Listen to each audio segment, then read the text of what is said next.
A quick word from some of our colleagues here in the studio. Sushant Sareen, it's very significant, and whatever Mr. Ashok Kumar was saying a short while earlier about Israel being the aggressor, so on and so forth, the fact on ground, as the reporters are telling us, is that now there are civilian areas that are being targeted. This is certainly not something that Israel will let go unanswered.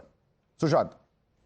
Yeah, but Madhav, you also have to understand that unlike Israel, which has identifiable targets and the capacity and capability to hit military targets or hit those nuclear targets in Iran, I don't think the Iranians have the same capability. So basically what they're doing is they're lobbing what they have, and to the extent that it causes any damage in Israel, I think many of Iran's supporters can feel very happy about it. What I find extremely strange is that Iran is a country which has signed on the NPT. You can't blame the Israelis for not signing the NPT.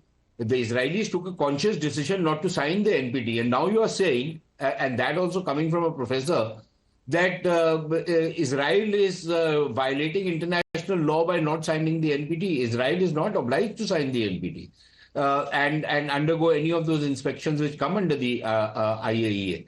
Secondly, on the Iranian thing, look, yes, it is okay for people to quote Tulsi Gabbard and out of context, but she herself says that if you hear her full testimony, she makes it very clear that there is a certain intelligence assessment. Incidentally, intelligence assessments have often been proven wrong, but there is an intelligence assessment that the Iranians are not anywhere close to a bomb.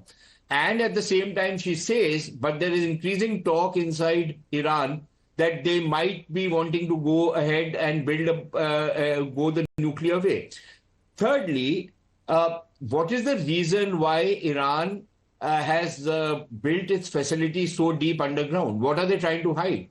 If they were doing everything transparent, according to IAEA rules, they could have that kind of transparency even otherwise. Why would they need to build so much underground and create this suspicion that they have a nuclear weapons program? So look, there are issues out there.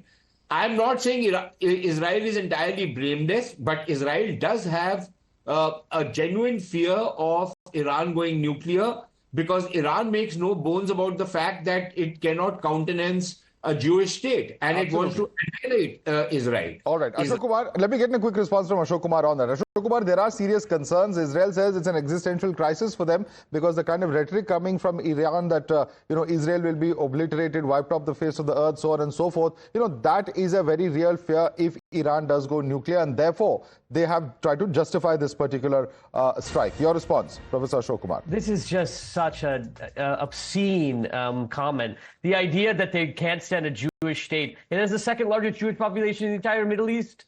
The idea that Iran doesn't like the Jewish character of Israel.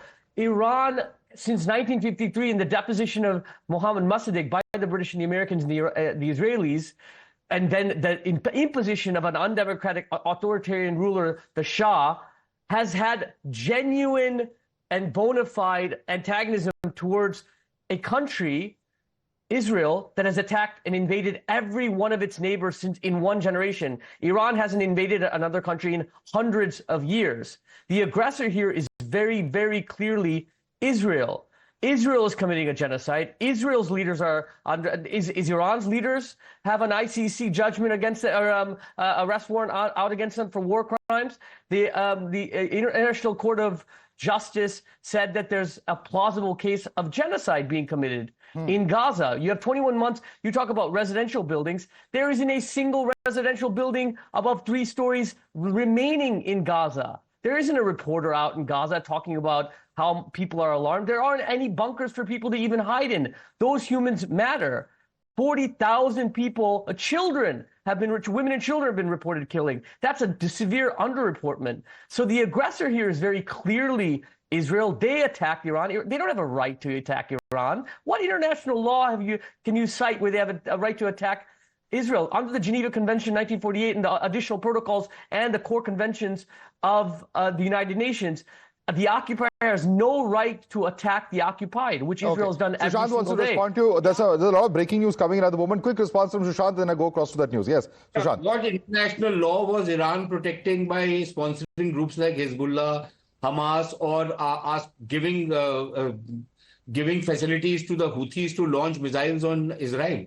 What was the problem between the Houthis and Israel that the Houthis were launching missiles on Israel? So this is okay. But if you are coming from a certain viewpoint, worldview, which is that worldview which the professor out here is articulating, it's okay, fine. It's a free country, you can do it. But the point is that's a rather disingenuous kind of an argument. And it's an argument which is generally made by people on the extreme left. And that is the kind of ideological positioning which they take, which only looks at one side, does not look at a comprehensive viewpoint, does not give a composite kind of a viewpoint, which is okay. So this is the kind of nonsense we hear about India. This is the kind of nonsense. These are the people who out there, peddle this kind of nonsense against India as well. All right. I'm sure I would be doing the same thing about India. All right. I have to interrupt here because we have to take a very quick break. I'm going to request all our panelists to stay on with us. We slip into a very quick break. More news, more updates, more analysis coming up on the other side. Stay tuned.